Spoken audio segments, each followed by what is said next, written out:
Yes. Oke, Mas Idam bisa mulai. Nggak apa-apa, sekali-kali. Oke, semuanya apa kabar? Selamat siang semuanya.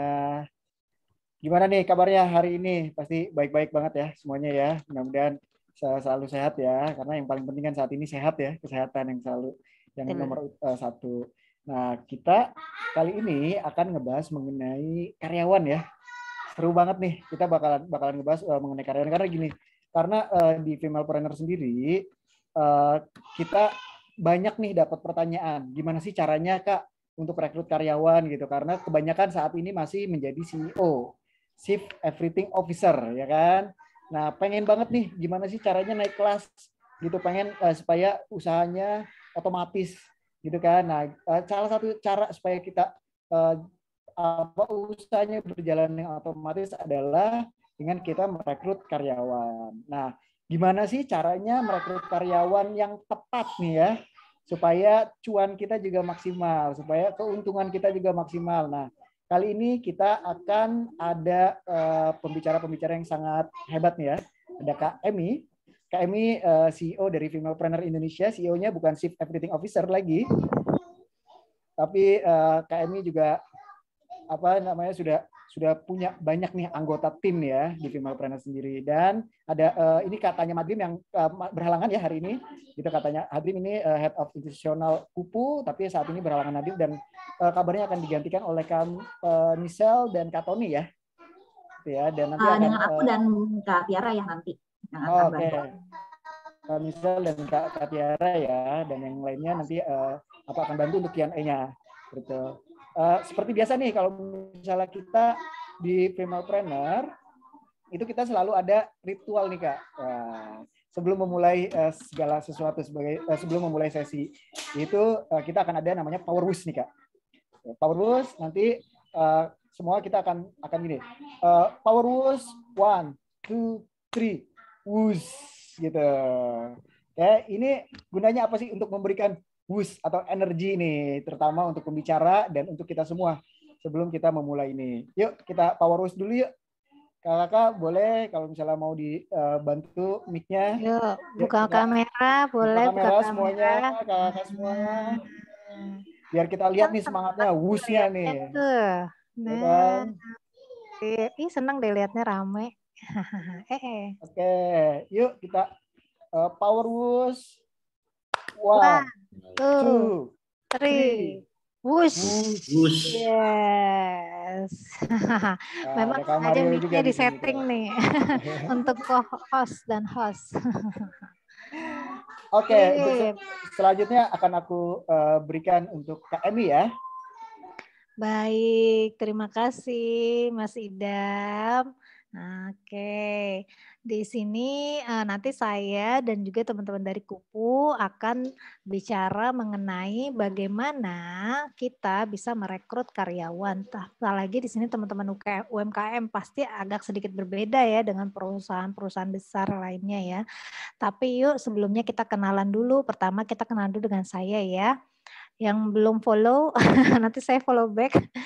Yang pasti saya Emi Surya, saya di bisnis saya cukup lama menggeluti bisnis MLM ya, mengawali bisnis itu pertama kali di MLM, bisa ke luar negeri juga dari sana gitu ya, itu sekitar 10 sampai 12 tahun saya di situ. Kemudian saya juga jadi trainer untuk frontliner, kemudian juga di OLX Indonesia itu saya trainer untuk UMKM.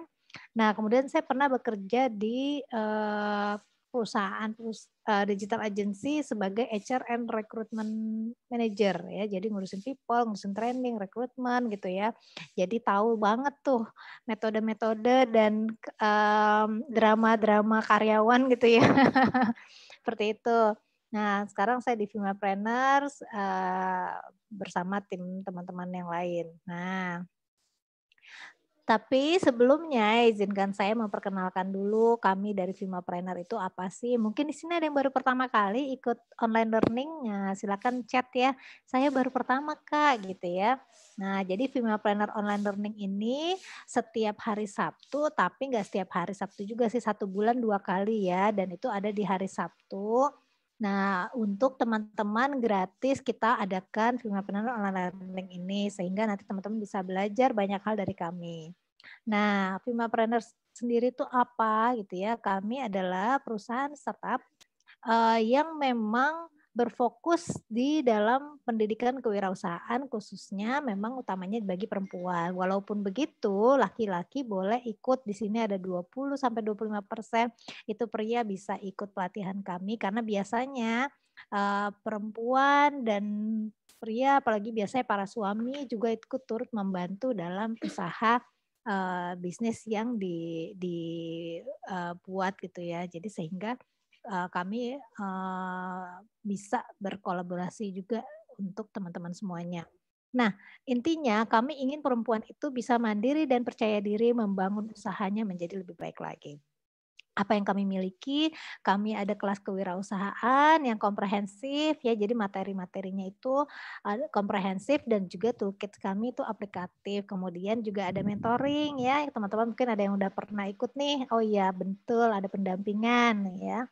Kemudian ada jasa pengembangan produk, media informasi, kita ada di website, ada di Instagram. Di situ teman-teman bisa menemukan ide-ide bisnis dan kemudian juga berbagai hal yang bisa membantu bisnisnya teman-teman. Lalu juga ada komunitas. Jadi teman-teman ada juga yang sudah tergabung di WhatsApp bisnis, di Telegram ya, bergabung di grup kami. Nah, seperti itu. Lalu PT-nya adalah Perempuan Hebat Indonesia. Ada 3 brand di sini, ada Femalepreneur yang teman-teman tahu saat ini, kemudian ada Grow to Give. Ini biasanya bicara tentang anak muda untuk berkarir dan berwirausaha. Kemudian ada Indonesian Talent, ini talent dan influencer management. Nah, service-nya ini ada e-learning, insya Allah kita akan ada aplikasi, ditunggu ya. Nanti kalau udah ada aplikasinya pasti langsung kita undang untuk grand opening. Kemudian kita ada training ya, banyak ada training online, training offline ya, itu ada. Kemudian ada solusi, kadang-kadang ada pembuatan logo, seperti itu. Kemudian ada media yang teman-teman tahu di website dan juga di Instagram kita saat ini.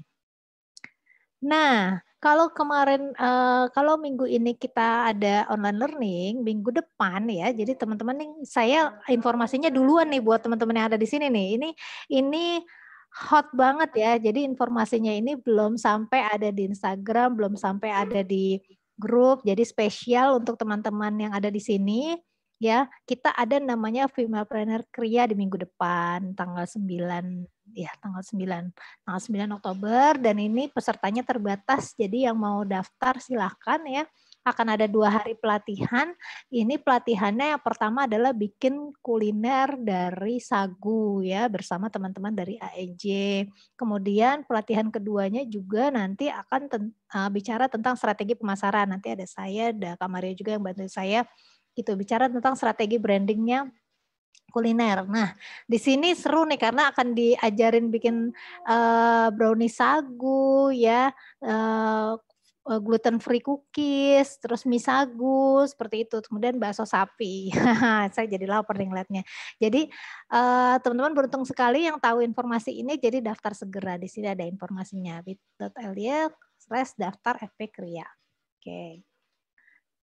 Lanjut, jangan lupa follow kami ya Instagram kita Femalepreneur Indonesia atau cek di website kami juga untuk melihat semua informasi-informasi lainnya atau pembelajaran-pembelajaran lainnya. Oke, kita akan masuk ke materi ya. Materinya ini kan tentang karyawan ya gitu ya. Tadi sebentar nih saya kurang konsen nih kok ininya. Sebentar. Nah, sip. Nah, cara tepat rekrut karyawan agar cuan maksimal. Nah, sebenarnya kenapa sih kita harus merekrut? Oke. Nah, ini ya.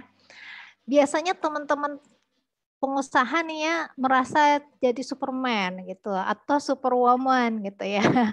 Atau tadi ya Chief Everything Officer gitu ya. Kayaknya tuh segala sesuatu itu bisa kok sebenarnya saya masih bisa, saya belum butuh karyawan gitu ya. Jadi semuanya bisa saya kerjain sendiri sampai mumet ya. Kenapa? Kalau teman-teman nggak merekrut karyawan atau sendirian terus, otomatis usaha itu sulit untuk bertumbuh ya. banyak sekali saya dengar misalnya seperti ini, "Mbak, saya ini banyak orderan sebenarnya, tapi sulit cari karyawan karena saya harus masak segala macam."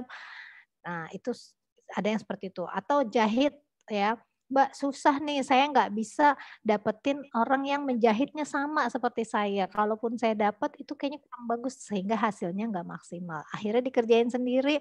Yang terjadi apa? Begitu orderan banyak, terpaksa ditolak. Itu kan berarti kita nolak rezeki, ya. Nah ya, kemudian belum lagi teman-teman jadinya nggak bisa mengatur strategi gitu. Karena nggak bisa mengatur strategi, akhirnya sibuk di produksi, sibuk masak, sibuk di sibuk nganter jadi kurir juga ya kan, terus kemudian jadi customer service juga ngelayanin, jadi semuanya dikerjakan kan gitu. Nah padahal kita sebagai pengusaha kita udah harus fokus kepada strategic thinking gitu, bagaimana kita mengatur orang-orang di bawahnya teman-teman ini gitu, sehingga orang-orang ini ya nanti yang bekerja bareng bersama teman-teman semua gitu ya. Oke. Nah, jadi apakah kita mau jadi superwoman terus gitu atau superman terus ya? Kita harus bisa jadi ini kalau saya bilang harus bisa tai chi ya. Tai chi kan keluar ya gitu. Jadi membuat orang lain juga mengerjakan tugas mereka gitu. Itu kita harus bisa tai chi. Oke. Nah, beruntungnya ya sebenarnya ya survei tahun 2017 itu mayoritas sekarang itu orang-orang lebih tertarik untuk bekerja di perusahaan yang lebih kecil, khususnya perusahaan skala menengah gitu. Nah, jadi zaman sekarang itu anak-anak muda ini senang bekerja di perusahaan skala menengah. Kenapa gitu? Biasanya mereka itu gini, kalau perusahaan besar itu mereka harus berkompet ya, harus itu saingannya banyak gitu, itu sulit. Terus kedua untuk dapetin mereka untuk bisa bekerja itu mereka harus punya pengalaman kerja dulu. Nah, pengalaman kerja itu mereka lebih cepat adalah dengan usaha-usaha skala menengah atau skala kecil, seperti itu. Dan lagi mereka bisa belajar banyak hal kalau perusahaan skala menengah, seperti itu. Sehingga mereka bisa langsung tahu banyak hal gitu, tidak hanya tahu di 1-2 hal saja gitu. Nah ini, jadi survei ini menguntungkan bagi teman-teman UMKM karena ini membantu sekali gitu ya. Nah, tapi UMKM seperti apa yang disukai oleh mereka ini ya, itu juga kita harus pelajari.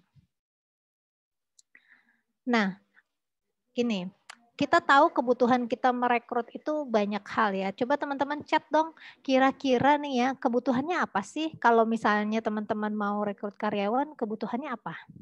Coba chat. Misalnya, oke saya butuh yang delivery gitu ya, atau packing barang gitu ya, atau produksi, atau desain grafis ya, atau konten sosial media, atau digital marketing. Coba, oh admin, oke Mbak Heni admin. Kira-kira apa nih kebutuhannya nih? Jadi kita bisa belajar dari sini. Konten kreator, oke Mbak Erlina. Apalagi kebutuhan-kebutuhan teman-teman nih kira-kira.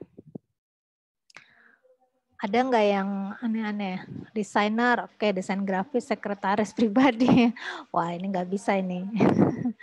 Kitchen crew, produksi ya berarti ya. Tuh, produksi, konten, admin, oh banyak nih Mbak Rena nih. Oke, butuh karyawan untuk pekerjaan yang aku males. Ya apa Mbak Farah? Produksi. Ya, ya. Jadi ini seru banget nih. Jadi ternyata banyak ya teman-teman ya. Nah, ini kan beda-beda nih digital marketing, produksi, betul. Oke. Nah, sebelum kita merekrut semua karyawan ini, kita harus punya persiapan. Jangan tiba-tiba gini, pokoknya saya harus merekrut, tapi nggak ada gambaran dan nggak tahu harus bagaimana gitu ya. Sebelum merekrut kita sebagai pengusaha, teman-teman udah harus punya persiapan ya, sehingga orang melihatnya juga senang gitu ya. Orang melihatnya juga bahwa kita tuh siap. Yang pertama menerapkan employee value proposition. Ini apa? Nanti saya jelaskan ya semuanya ya. Terus yang kedua bisa membuat kualifikasi dan job description. Kita harus membuat itu. Ketiga, kita harus desain poster. Keempat, bikin persiapan screening CV. Kelima, menyiapkan pertanyaan dan tes interview. Lalu mempersiapkan juga channel rekrutmen. Kita bahas satu-satu. Nah, ada namanya Employee Value Proposition, EVP. Kok sulit banget sih gitu ya. Oke, jadi ini saya kasih contoh ya. Ini ada namanya Body Shop. Nah, Body Shop itu teman-teman tahu ya, ini kan sebenarnya produk sabun ya, sabun terus kecantikan gitu ya, segala macam gitu kan. Nah, ini teman-teman UMKM juga pasti ada tuh yang mungkin bikin-bikin produk-produk seperti itu yang ramah lingkungan dan lain-lainnya gitu kan. Nah, Body Shop ini membuat perusahaan ini dikenal sebagai perusahaan yang ramah gitu ya, perusahaan yang ramah lingkungan, perusahaan yang kekeluargaan gitu ya. Tapi yang paling penting adalah mereka benar-benar mengutamakan keramahan lingkungan, sehingga kayak misalnya botolnya itu bisa didaur ulang gitu, botolnya itu bisa, jadi kalau misalnya kita bawa botol kosong itu kita bisa tuker poin gitu, seperti itu. Jadi mereka mengutamakan lingkungan gitu. Nah, kalau di websitenya aja dia ada kayak ceritanya nih gitu kan, diceritakan bahwa ini berasal dari kota kecil gitu ya, pendirinya percaya pada sebuah gagasan bisnis dapat menjadi kekuatan untuk melakukan kebaikan. Ya kan, jadi dia nggak cerita bahwa si founder ini bermula dari dia menyukai mewangian gitu ya, enggak gitu. Dia percaya bahwa bisnis itu merupakan kekuatan untuk melakukan kebaikan. Nah, sehingga bisnisnya bisa apapun ya, salah satunya nih Body Shop ini gitu. Sehingga ini yang digadang-gadangkan gitu. Jadi, apa yang membuat perusahaan teman-teman spesial? Budaya kerjanya seperti apa? Visi yang bisa menginspirasi atau citra positif yang kuat itu bagus banget untuk membuat itu menjadi daya tarik gitu ya, membuat daya tarik bagi teman-teman yang mau bergabung ya. Walaupun ini bisnis kecil gitu. Jadi kalau bisnis kecil itu harus punya ini justru. Nah, misal ya, perusahaan saya itu memperkerjakan teman-teman disabilitas misalnya seperti itu. Nah, itu bisa aja orang-orang itu yang melihat ini, oh iya ya saya mau deh jadi bagian dari itu gitu. Jadi ada jiwa sosial yang mereka tumbuhkan di sini gitu. Nah, jadi ada hal-hal seperti ini yang bisa membuat kita ya teman-teman di sini bisa merekrut lebih mudah gitu dengan menerapkan EVP ini. Oke, lanjut. Nah, kemudian membuat kualifikasi dan juga job deskripsi. Nah, jadi gini, dari job deskripsi ini kita jadi tahu kualifikasi yang kita butuhkan tuh apa, gitu ya. Nah, misalnya contoh posisinya misalnya admin ya tadi ya. Adminnya ini admin apa? Apakah admin ini hanya handle customer complaint gitu kan? Apakah admin ini handle admin yang langsung di lapangan gitu kan, atau admin online gitu ya. Nah, jadi harus jelas job desk-nya. Misalnya ada job desk-nya misalnya seperti yang ada di sini ya. Dia harus menghandle 5 akun. Nah, ada Instagram, Tokopedia, Shopee, dan WhatsApp. Otomatis kita membuat kualifikasinya berdasarkan ini. Ya, berarti apa?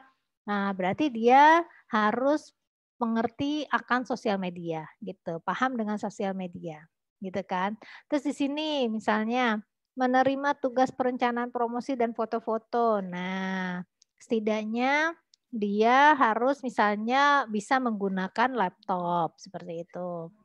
Terus posting promosi sesuai jadwal ya, kemudian posting foto-foto gitu kan.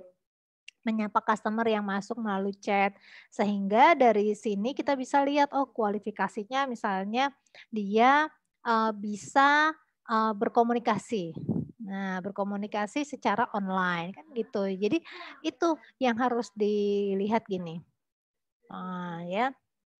Jadi job deskripsi ini bisa menjadi kualifikasi orang-orangnya seperti apa yang mau kita rekrut. Gitu.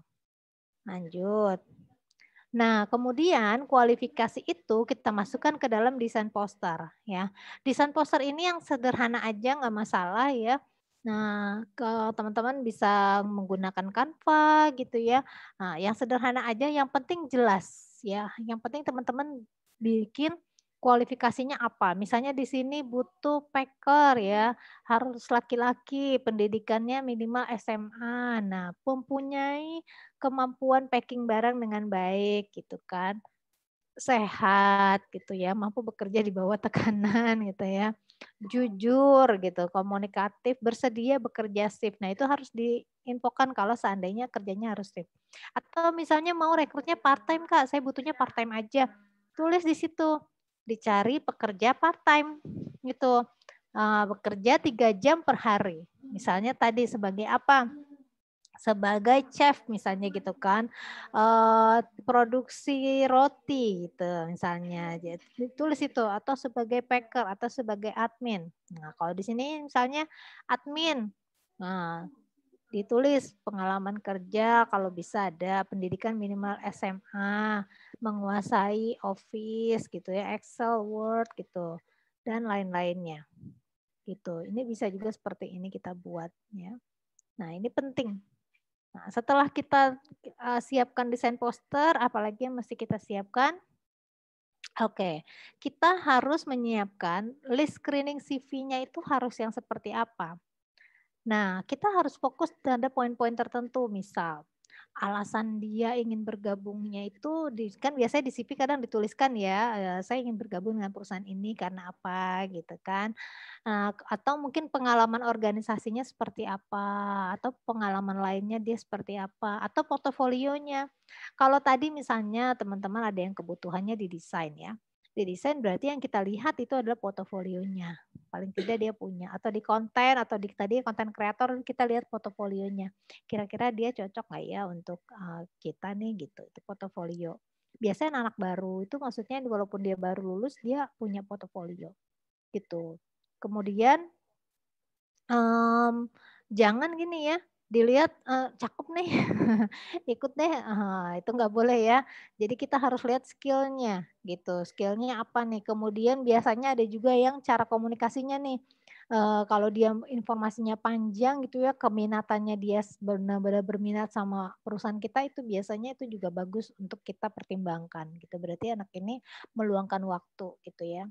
Nah ada juga yang lucu nih gitu ya, masukin CV tapi di situ masih belum diganti tuh perusahaannya gitu ya. Saya sering banget tuh kebagian kayak gitu tuh.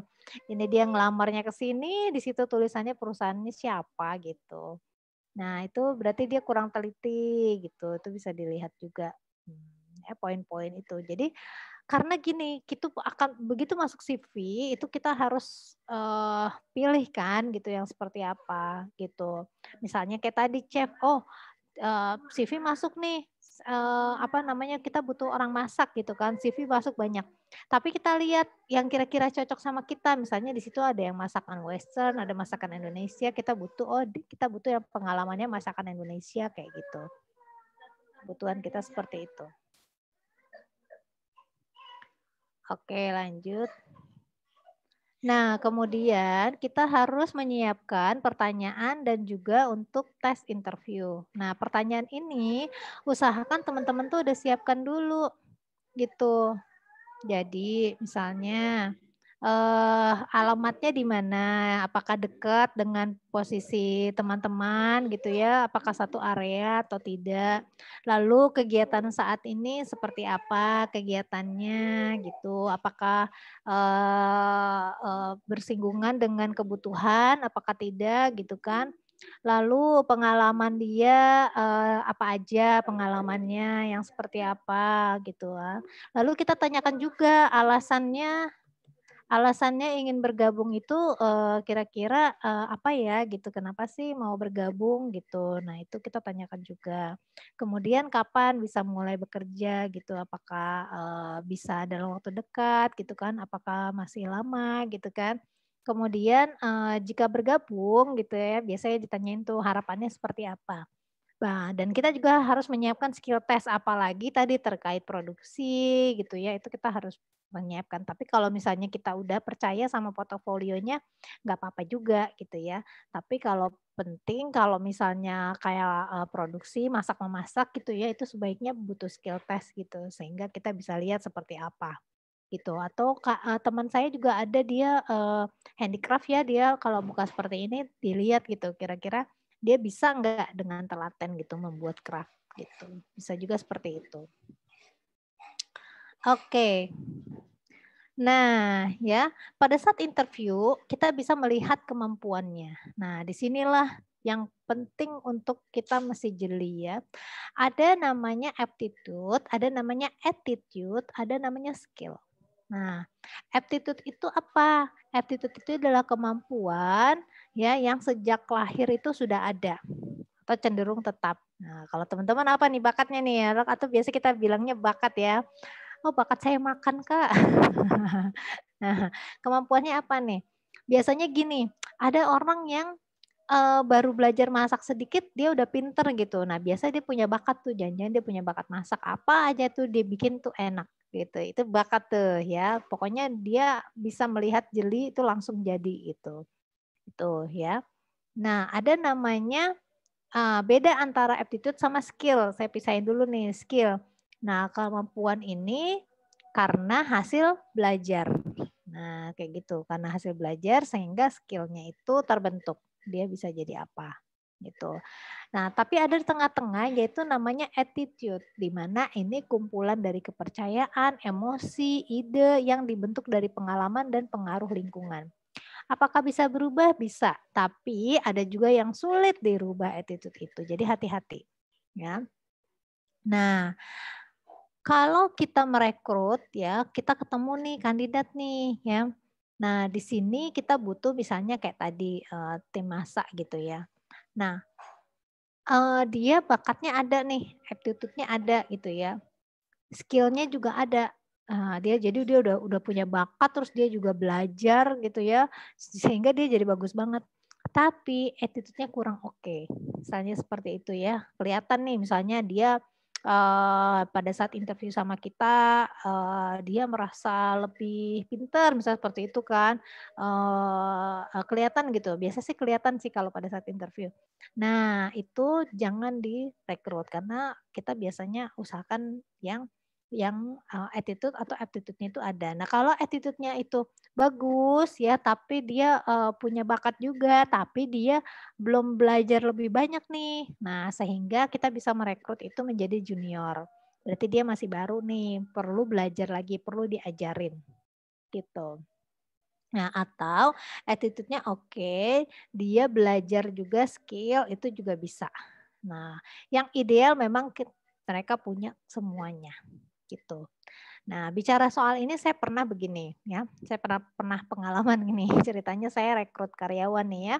Masuklah nih ke ruangan interview gitu ya, interview sama saya gitu.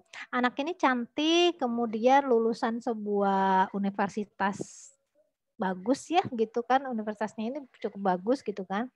Kemudian dia masuk ya, kemudian begitu saya mau interview dia masih megang HP gitu kan.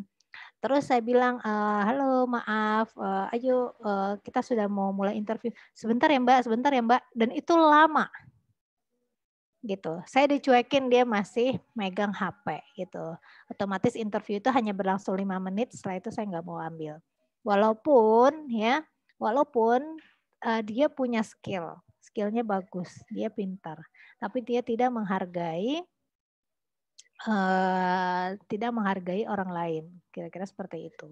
Ya, jadi itu kita bisa lihat juga hal-hal seperti itu gitu. Atau di sini teman-teman bisa juga misalnya Mbak saya udah terlanjur rekrut nih gitu kan. Terlanjur rekrut terus ternyata baru kelihatan di situ attitude-nya. Nah, itu teman-teman juga harus pikirkan ya.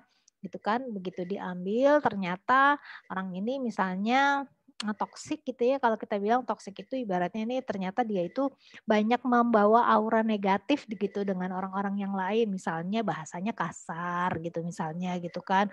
Atau misalnya terlalu emosional gitu kan. Sehingga itu mempengaruhi teman-temannya yang lain. Nah itu juga kita harus lihat ya.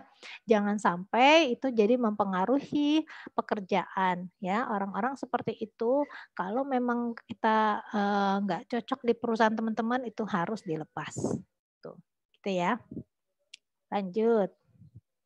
Nah, kemudian kita harus juga mempersiapkan channel rekrutmen bisa lewat sosial media ya atau channel rekrutmen yang lain. Nah, salah satunya Kupu nanti kita tanya ya. Karena Kupu ini biasanya teman-teman pengusaha UMKM itu banyak tuh menggunakan Kupu untuk mendapatkan karyawan. Kita lihat seperti apa.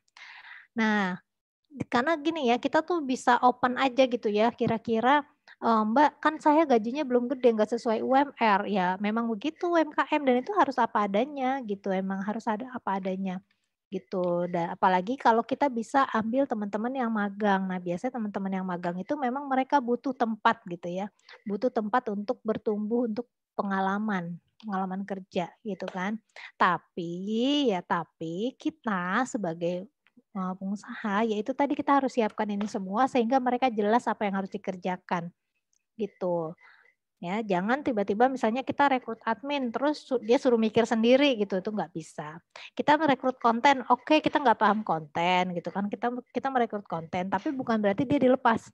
Kita kasih arahan minimal ya, ini loh konten kayak gini nih, coba kamu bikin yang seperti ini bisa nggak gitu. Jadi ada arahannya gitu. Kita mau desain, biarin dia kerja, jangan gitu. Desainnya seperti ini ya kira-kira. Jadi kita udah harus kasih gambaran dia sehingga dia punya oh kira-kira yang diinginkan hasil jadinya seperti ini gitu. Jadi ada gambarannya gitu lah kepada si orang yang baru kita rekrut ini. Gitu. Jadi jangan dilepas begitu saja karena kalau kayak gitu dia akan bingung dan takut salah gitu. Nah, hal apa aja sih yang biasanya menarik minat kandidat? Tadi ya FVP itu salah satunya adalah tujuan perusahaan itu sendiri atau visi misinya gitu ya. Bisa jadi ada gini, oh banyak orang yang suka dengan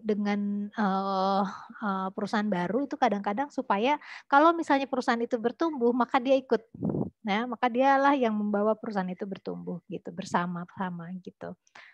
Dulu saya pernah juga di suatu perusahaan, jadi saya baru ada di situ, kemudian itu bertumbuh dan itu jadinya bagus gitu, maksudnya kayak, oh itu perjalanan dulu tuh, saya ngerasain gitu perjalanannya perusahaan itu bertumbuh gitu, sehingga itu bisa menarik minat juga. Ada yang tertarik dengan pekerjaannya gitu, karena itu sesuai kalau dia bekerja di situ, berpengalaman sehingga nanti dia mungkin bisa mencari pekerjaan di tempat lain gitu nanti, bisa menjadi awal karir yang bagus buat dia, ya itu dari pekerjaannya itu dia suka bisa juga. Ada yang tertarik karena tempatnya, ya misalnya, oh karena dekat dari rumah gitu ya, itu tertarik. Atau tempatnya itu nyaman ya gitu, dia dia bekerja di situ tuh kayaknya asik gitu ya. Kita mungkin bikin sesuatu yang menarik di situ, itu bisa juga. Nah, biasanya teman-teman startup itu kenapa orang suka itu biasanya kayak gitu tuh, tempatnya asik, nyaman ya gitu, cozy dibikin kayak kafe-kafe gitu, itu bisa juga. Ada yang tertarik karena yang interview, nah itu sering kali tuh ya, gitu ya, sering kali terjadi gitu.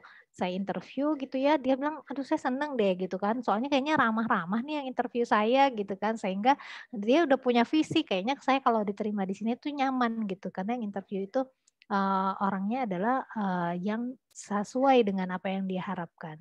Nah, atau juga dengan calon rekan kerjanya dia lihat, oh kayaknya rekan kerjanya asik nih orang-orangnya gitu, sehingga dia tertarik.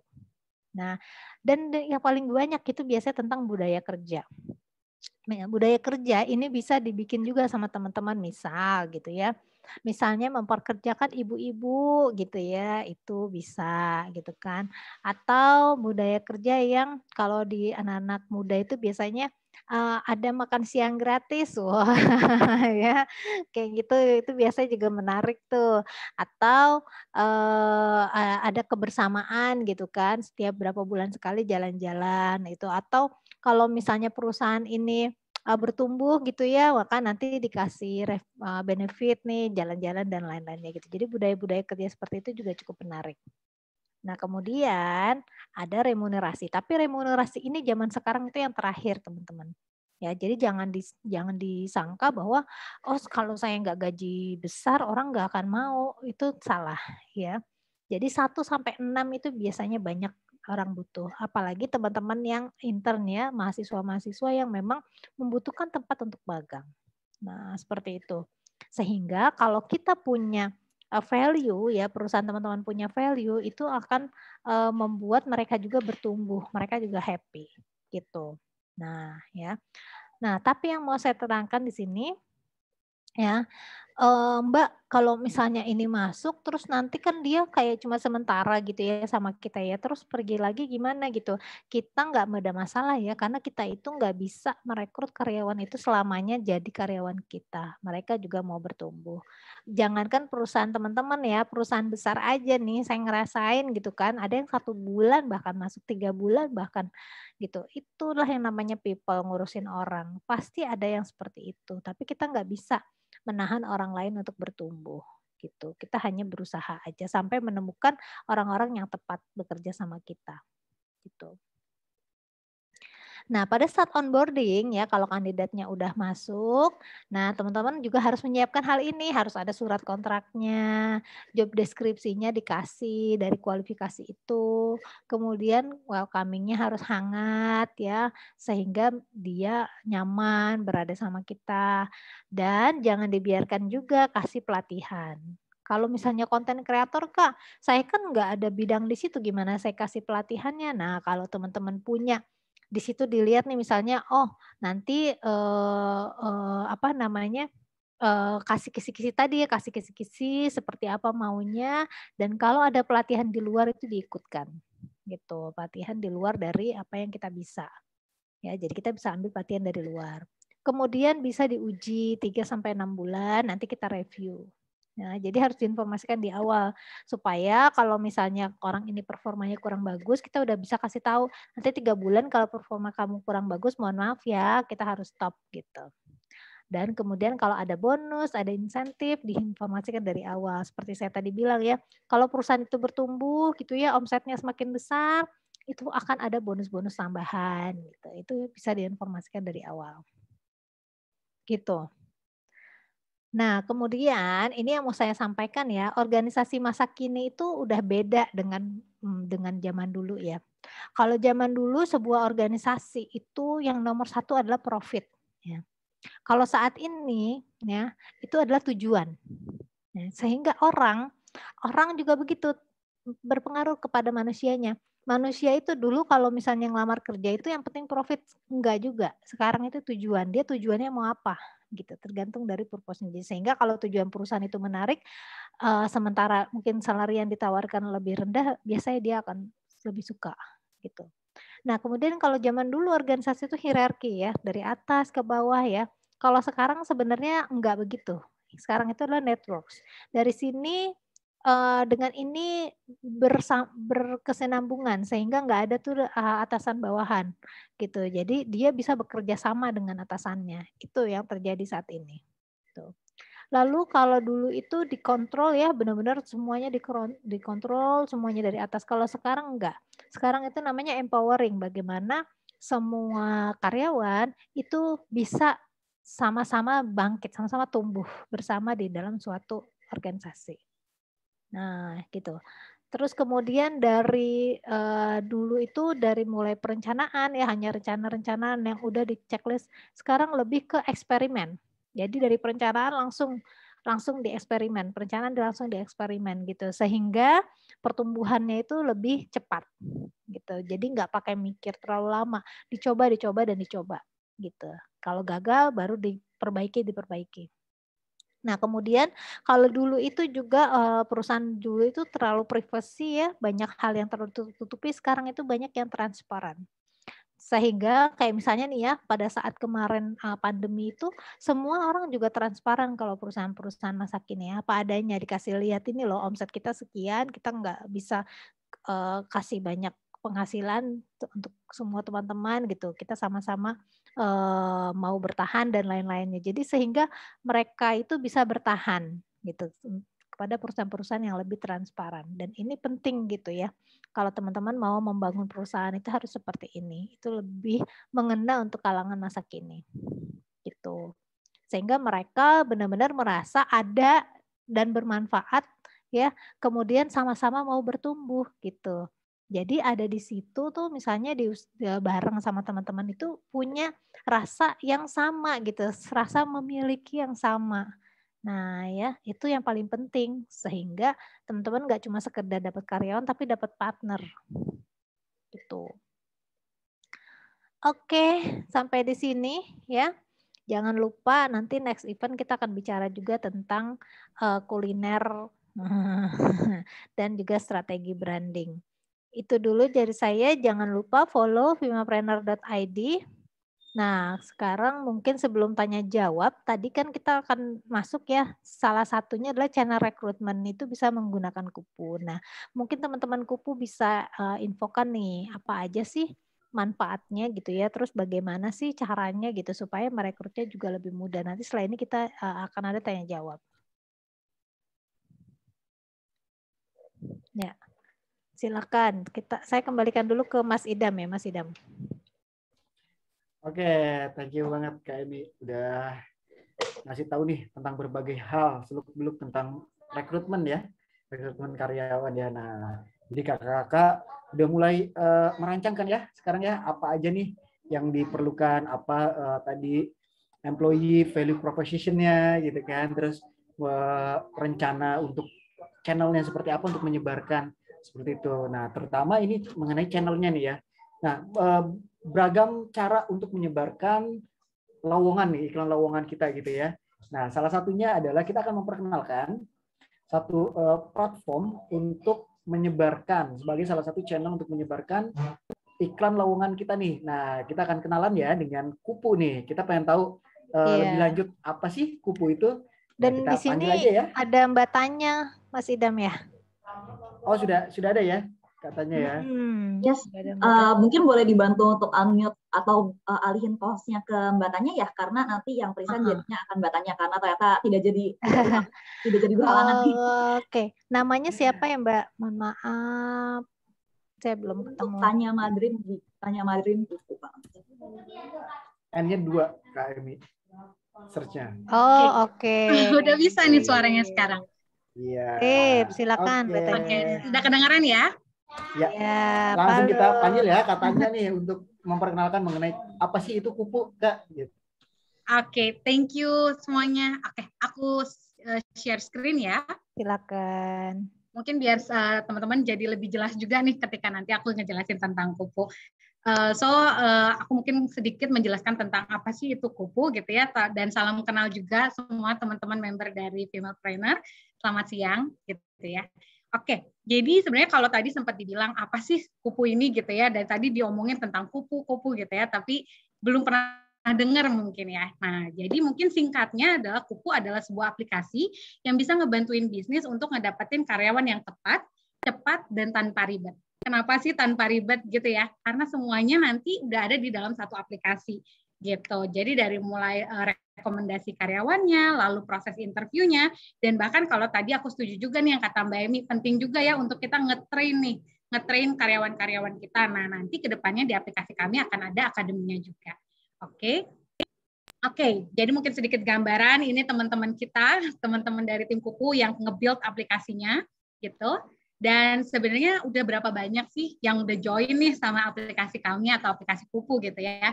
Dan kita udah lebih dari 1.000 bisnis nih yang mempercayakan untuk proses rekrutmennya itu menggunakan aplikasi Kupu.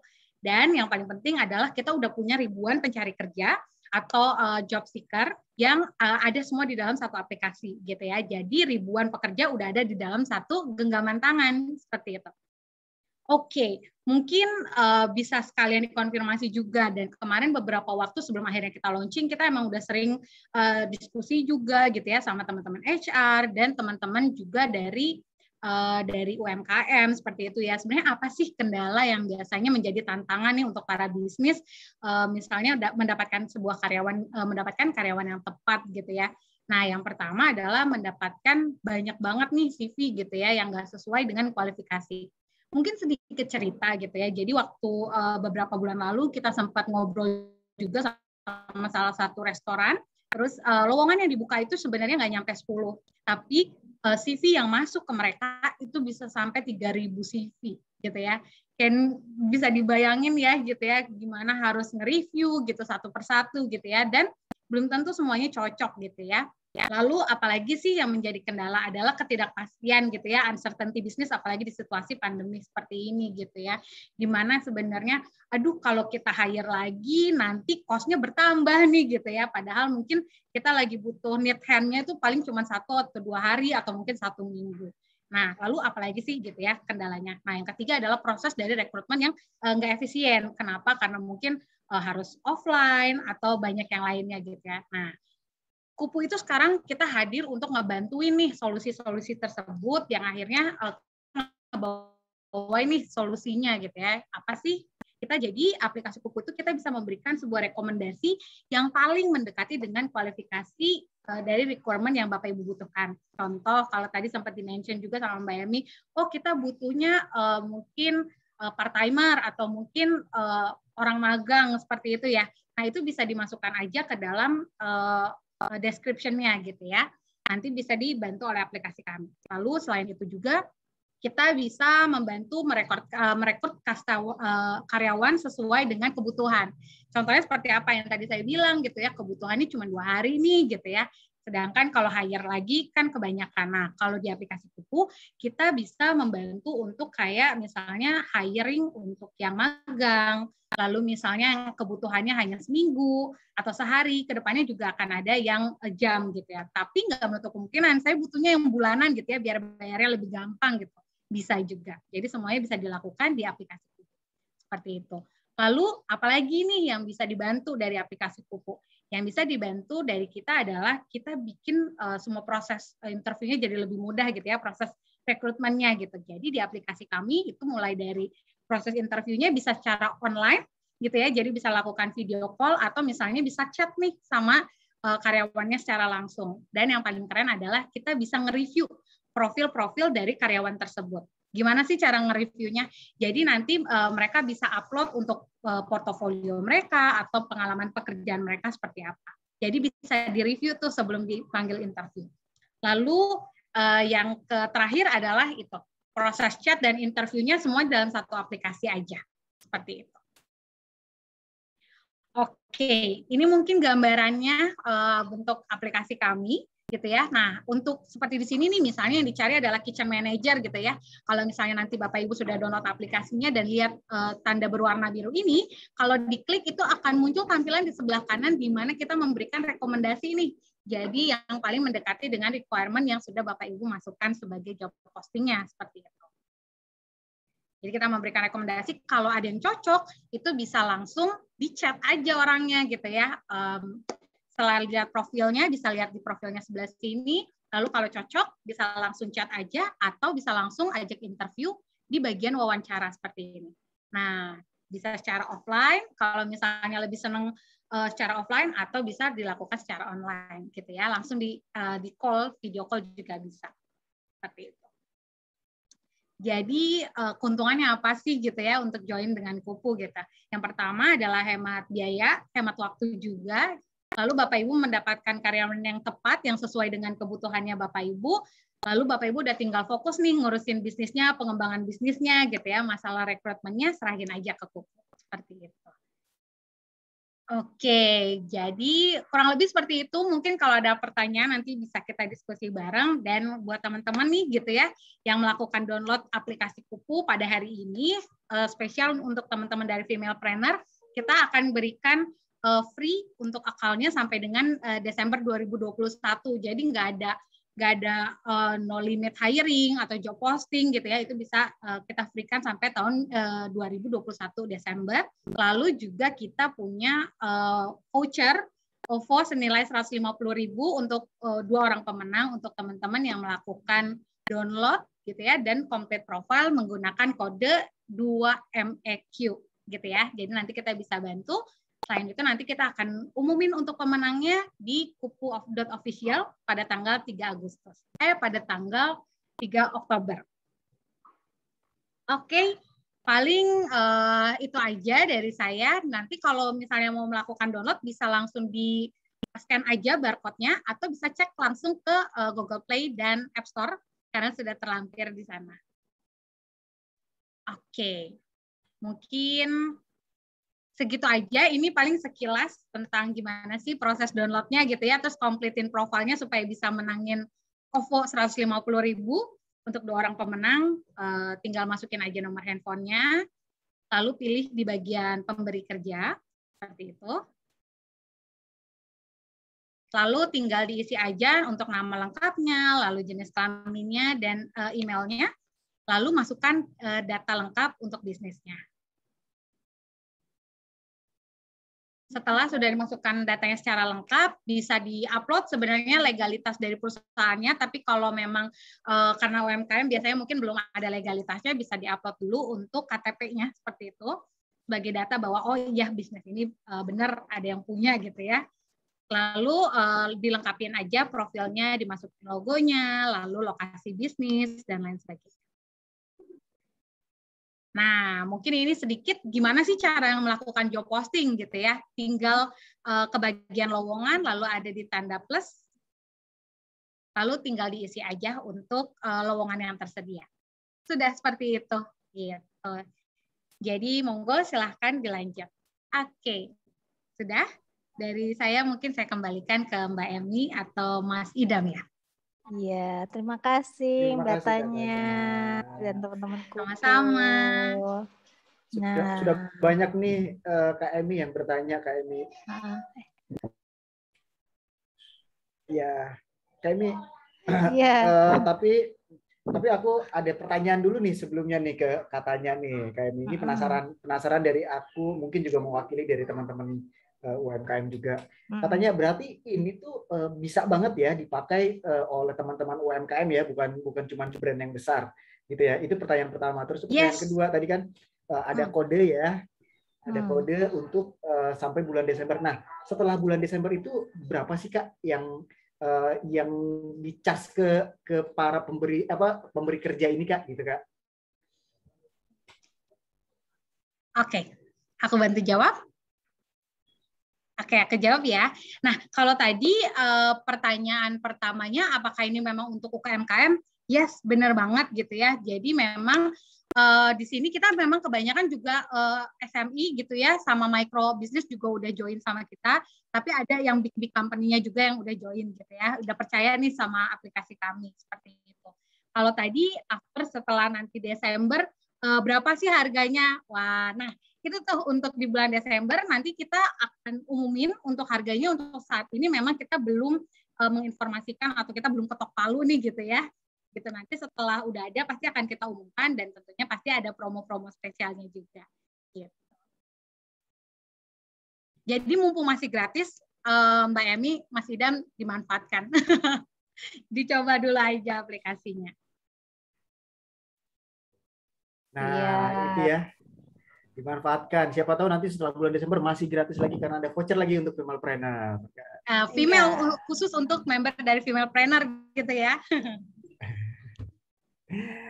Oke, kita langsung ke chat ya kali ya Kak Emi ya. Ada beberapa pertanyaan nih Kak Emi. Jadi buat kakak-kakak semua juga kalau yang mau tanya langsung boleh, langsung angkat raise hand aja. Juga dari sini juga dari chat juga ada beberapa yang sudah bertanya ya, Kemia. Nah, saya mau coba nih ke yang yang tanya di chat. Nah, nanti boleh Kak Emi atau Kak Tanya juga yang bisa menjawab nih. Dari Kak Ratna Bahtiar, saya punya 2 staf yang sudah bagus secara attitude dan bisa diandalkan. Tetapi keuangan saya sedang turun pemasukannya karena PPKM. Bagaimana sebaiknya menyikapinya? Karena bulan September ini saya hanya bayar untuk 20 hari untuk mereka, sisanya saya yang jaga lapak. Nah, bagaimana nih menurut Kak Emi dan juga katanya mungkin ya? Ya, makasih Mas Idam. Betul, ini sebenarnya berdampak untuk banyak perusahaan ya, sehingga bagaimana sih nyikapinnya gitu ya. Kalau saya lihat apalagi ini stafnya 2 nih, gimana yang saya juga udah ngerasain nih kemarin terpaksa harus pecat karyawan segala macam gitu ya. Waktu awal-awal gitu ya saya membantu suatu perusahaan itu cukup terasa juga gitu.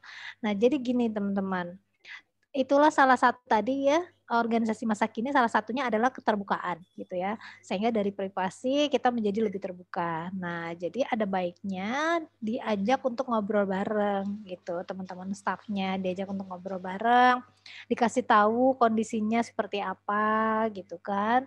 Sehingga perusahaan harus membuat suatu keputusan gitu. Karena kan macam-macam nih keputusannya. Dan keputusannya itu bisa diserahkan kembali ke mereka, misalnya seperti ini, gimana nih kondisi PPKM seperti ini gitu ya, pilihannya apakah harus merumahkan teman-teman gitu kan, atau teman-teman bisa ada di sini tapi kita nggak bisa full time menggajinya, misalnya seperti itu. Kami hanya bisa menggaji secara part time untuk kondisi sekarang.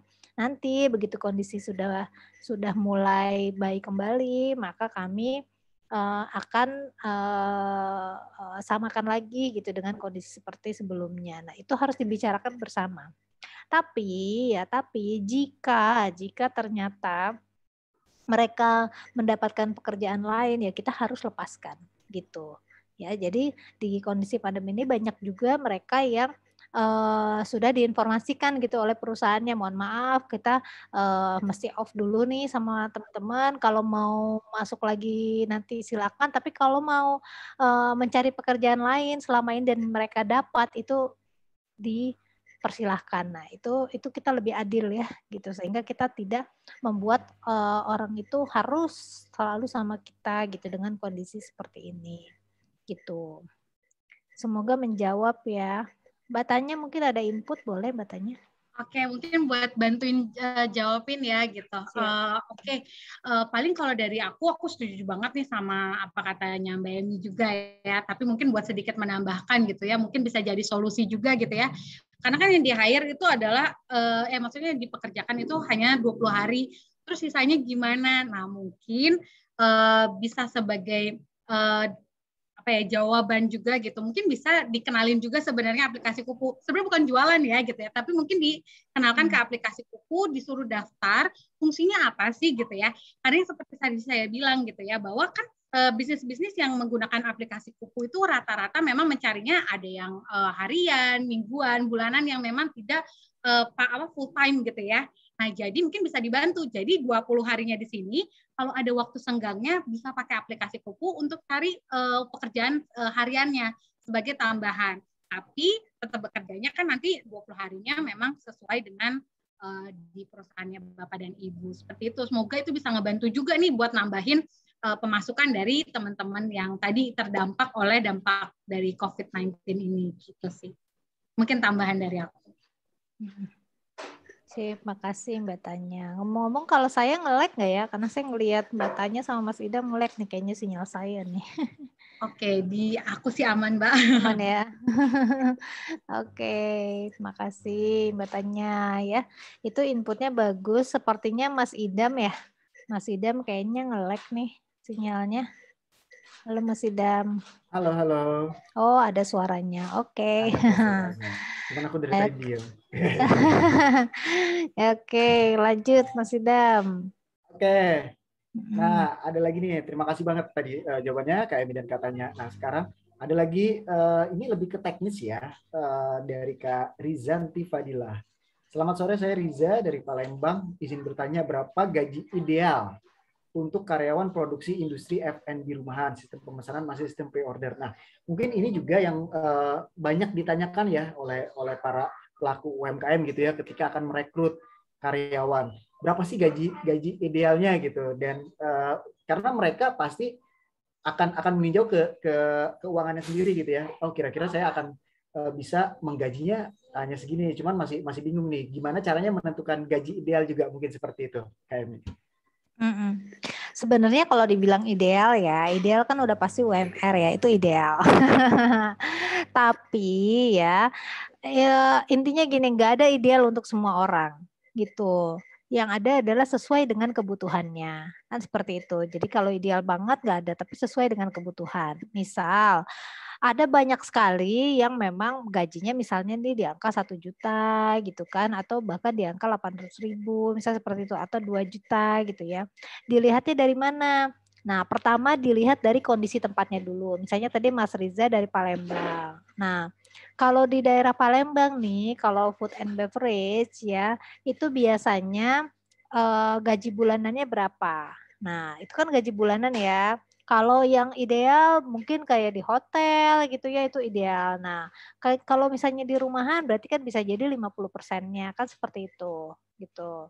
Nah, atau bisa juga tanya yang sama nih, oh saya punya temen nih, dia punya karyawan juga, oh, bisa ditanyain kira-kira di sana itu penggajiannya berapa sih, itu bisa juga ditanyakan seperti itu. Nah ya, nah tapi karena di sini sistem pemasarannya masih pre-order, maka bisa diambil gajinya itu jam ya, diambil dalam 1 hari itu misalnya hanya 3 jam atau 4 jam produksi itu. Jadi bisa tuh men-screening dulu ya, ini orang tipe part-time nih, jadi kita bisa ambil kapan aja, jadi dia bisa standby. Pokoknya saya call pada saat dibutuhkan gitu, pada saat order masuk, pre-order masuk, nah dipanggil lah dia. Nah berapa misalnya sehari itu 4 jam, nah sehingga dibayarkan 4 jam. Jadi nggak perlu seharian, kalau memang produksinya itu hanya 4 jam ya udah bekerja aja selama 4 jam gitu. Sehingga kita juga bisa tepat gitu, memberikannya itu juga tepat gitu. Nah, mungkin Kak Idam juga di sini pengalaman nih, Kak Idam kan punya toko kopi nih ya. Nah, tempat kopi, dulu berapa orang tuh yang jadi karyawan dulu Kak Idam? Iya, aku juga mau coba share juga ya, mungkin dari segiku. Aku dulu sempat punya sampai 10 orang karyawan dari 2 cabang gitu. Nah, kalau gaji, ya benar tadi kalau misalnya ngomongin ideal, sebenarnya kita cari UMR ya, gitu ya, UMK atau UMP gitu. Kita searching aja misalnya UMK 2021 gitu. Kalau ngomongin ideal. Cuman kalau misalnya memang dari segi praktis kepraktisan selama misalnya kita peraturannya ya, secara peraturan belum berbentuk PT, dan juga secara karyawan kalau nggak salah kurang dari 16 kalau nggak salah ya, itu masih diperbolehkan untuk di bawah UMR gitu, dan kita pun masih sektornya informal gitu kan. Nah, jadi ya benar, biasanya kalau saya akan coba buat nanya-nanya dulu nih ke sekitar gitu. Kita pasti punya komunitas ya, gitu ya, misalnya komunitas pemilik kafe atau komunitas teman-teman yang lain. Nah, boleh ditanya yang udah punya karyawan gitu, berapa sih Kak gajinya, seperti itu. Atau kalau misalnya biasanya saya belum ada juga, saya biasanya learning dari si karyawannya tersebut gitu, belajar dari si karyawannya tersebut. Jadi ketika saya membuka membuka lowongan, saya sudah punya gambaran misalnya, akan saya gaji sekian gitu. Cuman dari hasil interview biasanya saya akan tanya juga gitu. Nah, kamu waktu di tempat yang lama berapa gajinya gitu. Nah, dari situ kita punya gambaran juga industrinya gitu kan. Oh, ternyata di yang lebih besar, di restoran yang lebih besar dia gajinya sekian. Oh, berarti ya kita bisa jadi disamain atau bisa jadi kurang nih karena kita baru nih misalnya, seperti itu. Dan juga kita bisa tahu ekspektasinya dia gitu kan. Kira-kira ekspektasi dari kamu berapa nih gaji yang diharapkan. Nah, dia bisa menyebutkan satu angka, tapi bisa juga dia terserah nih gitu kan. Nah, bisa jadi seperti itu gitu. Jadi bisa dengan cara-cara yang seperti itu gitu kayak ini. Nah, kita coba tanya juga ya katanya ya, mungkin katanya juga punya pengalaman ya tentang menentukan gaji yang ideal nih Kak. Oke, paling kalau dari aku, karena sebelumnya juga aku memang punya bisnis juga gitu ya, ya aku juga setuju sih gimana caranya yang benchmarking itu ya, tadi lihat industrinya itu biasa ngasihnya berapa, kurang lebih sih seperti itu. Tapi tadi yang dijawab oleh Mbak Emmy dan Mas Idam itu udah mengcompile semuanya, kurang lebih seperti itu. Oke, terima kasih Kak Emmy juga katanya. Nah, kita berlanjut ya, mudah-mudahan menjawab nih ya Kak Riza ya. Ya, nah ini Kak Fitri nih lumayan juga nih pertanyaannya bagus dan cukup teknis juga. Dalam membuat job desk nih ya, Kak Emi tadi kan Kak Emi menjelaskan harus kita membuat job desk ya. Nah, apakah job desk itu harus scope-nya itu luas atau cukup sempit gitu ya? Karena kalau misalnya dia terlalu sempit gitu kan, dia takutnya ketika kita bilangnya oh job desk-nya ini tapi sempit gitu. Nah, takutnya kita sulit untuk meluaskannya. Ya, tapi kalau misalnya kita bilangnya job desk-nya terlalu luas, takutnya nanti orang sudah tidak mau duluan karena kok gue harus ngerjain banyak hal gitu kan. Nah, bagaimana nih Kak Emi dan katanya juga? Iya, kalau gini, dan itu terjadi ya, itu terjadi banget ya. Disitulah kita bisa melihat attitude itu sebenarnya. Jadi ada orang-orang yang begitu job nggak sesuai sama job desk, ini udah di luar job desk saya nih, terus dia stop gitu bekerja sama kita. Nah, itu kita juga bisa lihat seperti itu. Tapi sebenarnya teman-teman, intinya di situ bisa teman-teman bikin 2 job desk. Pertama adalah job desk utama, kemudian yang kedua adalah job desk tambahan. Jadi sehingga job desk tambahan itu jangan sampai mengganggu job desk utama gitu. Jadi misalnya job desk utama dia admin gitu ya. Kemudian job desk tambahan dia misalnya membantu packing misalnya seperti itu. Nah, kalau memang itu pekerjaan hariannya itu cukup banyak ya pekerjaan packingnya itu. Kira-kira dia masih punya waktu nih kan sehari itu admin itu cuma 4 jam ya. Kita memperkerjakan 8 jam misalnya gitu kan ya. Nah, maka bagian ini mungkin dari job desk tambahan dia. Itu diinformasikan dari awal. Gitu, dari awal udah harus jelas gitu. Tapi kalau itu nggak selalu ada gitu, maka itu diinformasikan secara verbal. Misal di dalam suatu usaha kadang-kadang nih sebulan sekali ada event gitu ya. Nah, job desk dia admin, tapi begitu ada event semua karyawan dipekerjakan. Nah, itu dikasih tahu secara verbal gitu kan. Bilang bahwa kita di sini adalah open gitu. Kita bekerja nggak cuma sekedar sesuai job desk gitu ya.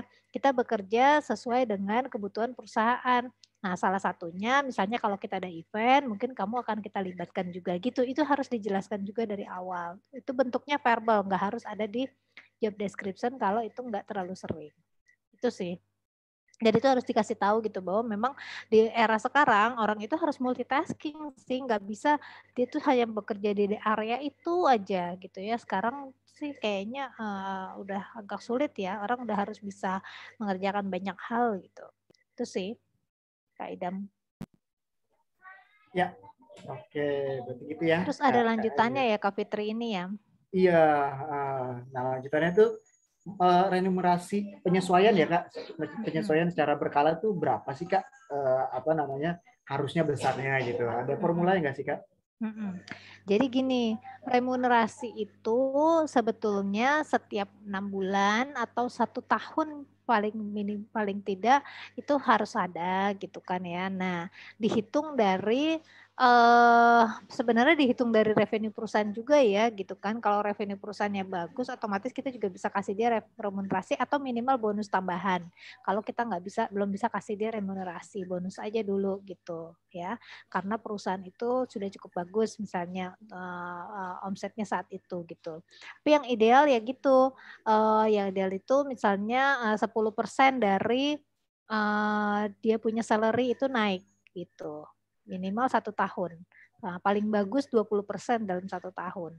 Itu kenaikannya gitu. Biasanya sih seperti itu. Kalau 20% itu dia cukup puas lah. Dan itu bisa dibagi 2 ya, misalnya 6 bulan pertama 10%, 6 bulan kedua 10%, jadi sedikit-sedikit sih, tapi dia merasa oh ada pertumbuhan gitu kalau teman-teman mau membuat remunerasi gitu. Oke, aku juga punya ini nih, mungkin share juga. Ya tadi sebenarnya tergantung dari pertumbuhan perusahaan kita juga ya, usaha kita juga ya. Gitu. Kalau misalnya usaha kita omsetnya misalnya nih di tahun ini omsetnya dalam sebulan 30 juta gitu. Nah misalnya di tahun berikutnya 60 juta berarti kan sebenarnya kita udah punya 2 kali lipat ya pertumbuhan kan ya. Gitu ya. Nah kita bisa aja sih ngasih misalnya 10%, 20% dan tergantung dari apa namanya dari penilaian kita terhadap mereka gitu, penilaian dari usahanya mereka, pekerjaannya mereka gitu. Tapi kalau misalnya masih bingung juga gitu ya, kalau misalnya usaha kita masih stagnan gitu ya, stagnan dari tahun ini ke tahun sebelumnya, mungkin bisa menaikkan dengan rumusnya adalah mengikuti inflasi. Gitu. Jadi karena kan setiap tahun pasti ada inflasi ya gitu ya di Indonesia. Misalnya inflasi berapa, ada di searching aja inflasi 2021 misalnya gitu. Nah, berarti secara minimal idealnya mengikuti inflasi itu gitu, karena kebutuhan akan kehidupan mereka juga akan bertambah sebesar inflasi tersebut. Seperti itu. Betul, Kak Idam. Oke.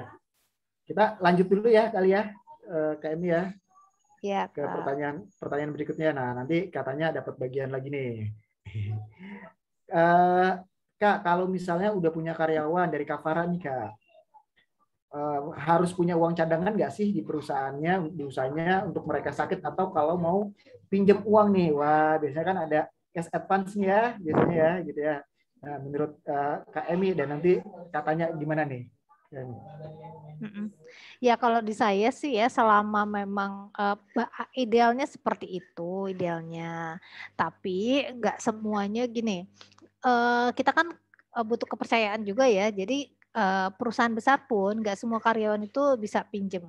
Biasanya dia itu ada minimalnya, dia harus sudah 6 bulan bekerja atau 1 tahun bekerja gitu kan, baru bisa pinjam dengan dana yang lumayan ya. Tapi kalau kayak cuman pinjem besok gajian itu dibayar, maksudnya udah tahu nih dia lagi bekerja sama kita, terus dia minta gajinya di awal dulu gitu ya karena ada kebutuhan, itu nggak apa-apa sih gitu ya, itu nggak masalah karena kan itu memang ada dana yang memang kita harus keluarkan untuk dia pada saat di akhir bulan gitu, atau yang dia pinjem itu memang untuk kebutuhan yang urgent gitu ya, dan memang nilainya masih bisa kita talangin, itu nggak apa-apa. Jangan tiba-tiba mau pinjem buat beli rumah gitu ya.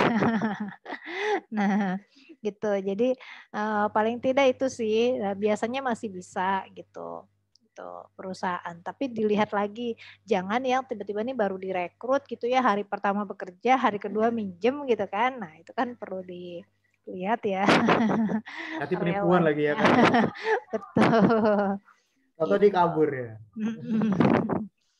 Gitu. Mbak Tanya ada pengalaman nggak Mbak Tanya? Yes, ada banget. Oh, gimana Waktu tuh? ngejalan bisnis, jadi mungkin buat tambahan, bukan tambahan sih, sebenarnya aku setuju banget gitu. Penting banget kalau ketika apalagi kita udah punya karyawan gitu, memang harus ada save kayak gitu. Tapi memang nggak sembarangan juga gitu ya, karena aku juga pernah punya pengalaman, dulu masih nggak tahu ya kalau yang berdasarkan aduh kasihan ya udah deh kasih aja gitu ya, tapi akhirnya kita yang boncos gitu, tiba-tiba orangnya pergi atau resign gitu ya. Jadi dari pengalaman itu sebenarnya emang perlu banget gitu ya kalau kita memberikan pinjaman itu juga kepada orang-orang yang memang udah kita percaya, emang dia juga loyal sama kita, jadi memang nggak asal, karena kan itu juga menyangkut dengan uang simpanan dari perusahaan sendiri sih, gitu. Kasih Mbak Tanya, tuh keren ya, gitu ya. Oke. Tadi dari Mbak Ros saya baca nih Mas Idam, ada Ros ini kan karyawannya katanya anak-anak sendiri nih, walaupun profesional ya katanya ya. Tadinya 2, terus sekarang jadi 4 gitu ya. Ada SPG, ada pembukuan, ada kurir ya. Nah, paling input saya buat Mbak Ros, walaupun anak sendiri ya, tetap harus punya job description, tetap harus punya surat kontrak gitu ya. Supaya selain profesional, nanti suatu hari kita mereka mungkin naik jabatan ya gitu. Misalnya mereka nanti jadi kepala SPG-nya nih gitu kan. Sehingga kan mau merekrut karyawan SPG lain, nah itu jadi sebagai acuannya tuh jadi punya gitu, itu sih Kak Ros, tuh tambahan ya, aja. Tuh. Dan mungkin tambahan dari aku, jangan lupa juga siapkan reward and punishment ya. Betul. Gitu ya. Jadi walaupun dengan anak sendiri, dengan saudara sendiri, tetap harus jelas nih reward and punishment-nya. Misalnya kalau misalnya dia nggak masuk dalam berapa hari gitu, akan ada pengurangan gaji misalnya, seperti itu. Karena ya namanya misalnya dengan anak sendiri atau dengan saudara, biasanya kan takutnya kan nganggap enteng gitu kan ya. Nah, jadi reward and punishment juga harus jelas nih. Kalau misalnya sales gitu ya, anaknya jadi tenaga sales atau SPG gitu. Kalau penjualan segini, berarti akan diberikan reward sekitar segini. Ya, tapi kalau misalnya nggak mencapai, akan ada punishment gitu berupa apa misalnya seperti itu harus jelas aturan mainnya seperti itu. Nah, Kak, ini ada lagi nih, Kak Farah lagi nih ya, yang pertanyaannya masih nyambung katanya, pertanyaan kedua.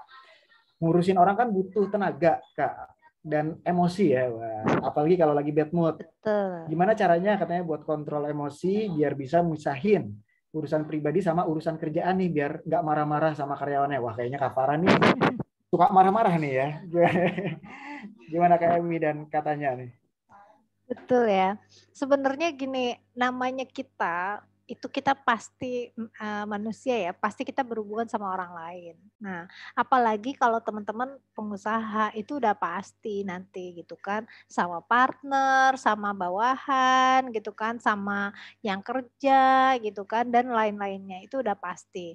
Tinggal bagaimana kalau bisa sih ya, kalau bisa terlepas dari hubungan-hubungan pribadi gitu. Sehingga kita masih bisa mengontrol emosi. Jadi misalnya gini, kita balik lagi aja sama tujuan kita gitu kan. Oh ya kita mau usaha ini kita mau besar, jadi kalau misalnya lagi kesel gitu ya, sementara ini hubungannya sama kerjaan, nah kita rem gitu ya, ngerem, inget lagi, oh iya ya kita punya tujuan di perusahaan ini gitu kan. Jangan sampai banyak karyawan juga baper ya gitu, jadi itu sering banget terjadi juga gitu ya, baru ditegur ya, padahal sebenarnya maksud kita baik gitu ngasih tahu, nggak masuk lagi ya kan, langsung nggak masuk gitu kan. Langsung hilang tanpa berita gitu. Nah, itu sering banget tuh terjadi tuh sama orang-orang baru tuh biasanya gitu. Sehingga dari awal kita juga bisa kasih tahu bahwa namanya bekerja itu pasti ada intriknya. Itu biasa kalau karyawan baru biasa saya pasti kasih tahu. Karena dulu itu kebetulan pada saat saya merekrut itu saya tahu dia akan berhubungan dengan head yang super rewel gitu kan. Dia akan berhubungan dengan itu gitu, sehingga saya kasih tahu dari awal, "Kamu, harus siap ya," gitu kan, kalau misalnya, bekerja, misalnya klien ini minta A, B, C, D, E gitu, nggak boleh baper gitu-gitu. Atau misalnya nanti head-nya ngomong kayak gini, kamu nggak boleh baper gitu, kenapa bekerja ini pasti ada kayak gitunya gitu, pasti ada seperti itu. Itu tinggal kita sampaikan aja gitu. Dan bisa juga kita sampaikan permintaan maaf kalau memang kita salah. Misal begini ya, itu yang sering kali kejadian ya. Jadi kan biasanya kita ada di grup WhatsApp nih ya. Nah, kadang-kadang kesalahan pengusaha itu kadang-kadang suka lupa sih, saya sadar gitu. Kadang-kadang mereka tuh suka lupa kalau saking emosinya ya, mereka marah di grup WhatsApp. Memarahi orang lain di grup WhatsApp itu sebenarnya tidak baik gitu. Jadi kalau memang kayak udah kesel nih misalnya nih orang kalau dikasih tahu nggak ngerti-ngerti ya, japri gitu. Japri atau telepon gitu ya. Jangan di grup WhatsApp. Nah, biasanya yang begitu-begitu itu mereka mendem gitu ya, kesel gitu atau ya marah sendiri gitu. Nah, ya, atau kalau kita nggak sadar kan biasanya suka kalau emosi kan suka nggak sadar tuh, maka nggak masalah tapi kita minta maaf berikutnya gitu, atau tim kita bantu untuk minta maaf, "Maaf ya gitu, ini kemarin lagi pusing nih," gitu kan. Jadi maklum gitu, seperti itu. Tapi itu pasti terjadi namanya intrik bekerja gitu. Itu sih. Mungkin katanya mau ada yang disampaikan pengalaman. Oke, kalau pengalaman pasti ada ya, apalagi perempuan gitu ya. Perempuan apalagi kan misalnya lagi bad mood gitu ya, terus juga mungkin ada masalah-masalah lain gitu, terus tiba-tiba ketemu karyawannya juga mungkin rada ngeselin gitu ya. Kalau mungkin tips aja sih, kalau aku biasanya kalau aku udah mulai emosi atau bad mood gitu, aku keluar dulu, jangan lihat dulu orangnya, minum kopi dulu pas ketemu biar ngomongnya bisa lebih tenang gitu ya. Nah, selain itu paling mungkin buat tambahan tadi mengenai yang minta maaf itu menurut aku tuh itu bagus banget sih gitu. Pengalaman sedikit, kalau waktu saat itu aku marah gitu ya, mungkin marahin karyawan, tapi di depan tim-tim yang lain gitu ya. Terus aku sadar nih kalau kayaknya nggak tepat nih gitu ya. Terus habis itu dia juga mengkonfirmasi itu ke saya gitu. Tapi apa sih yang saya lakukan mungkin bisa jadi tips juga adalah kalau saya marahin merekanya di depan umum, maka saya akan minta maaf ketika memang saya salahnya juga di depan teman-teman yang lain gitu, bahwa bukan berarti karena kita atasan terus berarti ya udah gitu, kayak ya udah gue marahin tapi minta maafnya lewat jalur belakang, kan itu nggak fair juga buat dia gitu. Kalau memang saya salah ya better kita memang harus ngomongnya di depan yang lain juga gitu, biar lebih fair aja. Tapi ya itu sih caranya gimana untuk tidak menyambungkan gitu ya. Kalau emosi kita itu sih mungkin step back dulu, nanti baru diomongin, dan biasanya aku selalu kasih omongan di depan. Kalau kita marahin itu memang pasti yang lingkupnya harus kerjaan, tapi kalau yang di luar kerjaan jangan sampai masuk nih gitu ke dalam lingkup, baik itu di bisnis maupun di pekerjaan sih, kurang lebih kayak gitu. Oke, thank you katanya Kak Emi. Nah, aku juga ada nih Kak, sedikit ya benar. Aku tadi mengkonfirmasi ya bahwa aku juga apa kalau misalnya ada apa ya, jadi kalau misalnya secara praktis gitu ya, kalau misalnya mau memuji itu di depan orang, tapi kalau misalnya mau marah diusahakan jangan pernah di depan orang lain gitu, tapi harus sendiri-sendiri gitu. Karena apa? Karena orang tuh pride-nya akan terganggu ketika kita marah-marah di depan orang banyak gitu kan. Jadi dia akan ngerasa apa ya, depresi gitu, kayak ngerasa gue kesel gitu kan. Tapi kalau kita bisa menjaga harga dirinya dia dengan cara marahnya itu, kalau kita udah marah banget gitu, kita ya bener tadi telepon, atau enggak kalau misalnya gini kita one on one gitu, ya saya apa namanya pengen ngobrol nih sama kamu nih langsung gitu. Nah itu jadi kita kalau mau marah-marah pun atau enggak kita mengkonfirmasi ke dia lebih enak gitu kalau misalnya one on one gitu. Jadi dia pun secara perasaan akan lebih terjaga gitu, dan dia ngerasa bahwa bos gue ngejaga perasaannya gue nih gitu. Jadi dia akan jadi semakin lebih loyal sih kalau menurut saya dengan cara begitu. Gitu. Si pasukan bagus Kak Ida. Makasih juga nih Mbak Tanya nih. Ya, nah pokoknya udah habis nih KM ini. Tadi kayaknya tuh mungkin tambahan dari Mas siapa tuh tadi atau Mbak siapa tuh yang Oppo nih, yang cara ngitung buat gajinya ya. Intinya nggak ada rumus tertentu ya, karena setiap apalagi setiap wilayah itu beda-beda, sehingga tadi ya bisa tadi dari Kaidam kalau pada saat kita interview kita juga bisa tahu gitu salary bulanannya berapa. Dari salary bulanan itu kita bisa bagi ke per jam, nah sehingga kita salary-nya bisa jadi per jam. Tapi biasanya per jam itu harusnya dapatnya bisa lebih banyak gitu, lebih banyak. Intinya begini, misalnya gitu ya, kalau di UMR aja, kalau misalnya gaji UMR dibagi per jam itu jatuhnya lebih kecil kan gitu kan. Nah kita bisa ambil dari situ justru. Kalau itu kita gajinya per jam ya, misalnya sehari 4 jam gitu. Tapi biasanya kalau gaji bulanan itu justru lebih kecil daripada per jam gitu. Tapi yang didapatkan lebih besar kan gitu ya. Itu bedanya seperti itu gitu. Paling itu. Sip. Ada lagi? Karena udah mau habis nih waktunya. Mumpung masih ada. Ada yang mau raise hand gak ini? Nah, ada nih, ada lagi pertanyaan nih Kak. Ada dari Kak Reri nih Kak. Kak, kalau rekrut karyawan online itu gimana ya? Pengen punya admin online yang tugasnya balas-balas chat, backup orderan, bikin konten gitu. Hitungan gajinya gimana ya? Wah, ini baru masuk nih kayaknya Kak Reri nih. Kayak tadi apa namanya? tidak menyimak nih cara rekrut online gimana dari katanya tadi dan KMI juga gitu. Nanti dilihat rekamannya nih Kak Reri nih. Oke, mungkin aku bantu jawab juga ya gimana sih cara rekrut online gitu ya. Jadi yang dimaksud rekrut online itu adalah prosesnya semuanya dibikin online gitu. Jadi cari karyawannya, cari kandidatnya bisa di aplikasi, lalu diajakin interviewnya bisa kayak video call gitu secara langsung gitu kurang lebihnya. Jadi proses rekrutmennya bisa dilakukan secara online, karena kalau sekarang mungkin ada yang worry nih kalau ketemu secara langsung gitu. Jadi bisa melakukan secara online di satu aplikasi. Kurang lebih seperti itu, Mbak. Nah, boleh ya Kak Reri tadi coba dicari nih di Play Store, Kupu aplikasinya gitu. Nah, itu bisa banget nih membantu untuk rekrut secara online. Gitu. Betul, dan butuh admin ya, bisa dicari di situ. Buat rekapin orderan, semuanya bisa dicari aja di Kupu, di Google Play dan App Store udah ada. Silahkan. Keren banget nih. Aku langsung OTW nih. OTW langsung install juga nih Kak? Yes, langsung install aja. Jangan lupa pakai kodenya 2QME untuk bisa dapat door prize-nya. Ya, door prize-nya lumayan loh, 150.000 ya. Tuh, di share tuh dari Kak Fajria. MEQ. Oh, 2 MEQ ya, bukan QME ya. 2 MEQ ya, ya betul. Sip. Nah, masukin tuh kodenya ya. Jadi teman-teman di sini silakan coba ya aplikasi Kupu sampai komplit profile. Ada 2 orang yang beruntung ya katanya ya.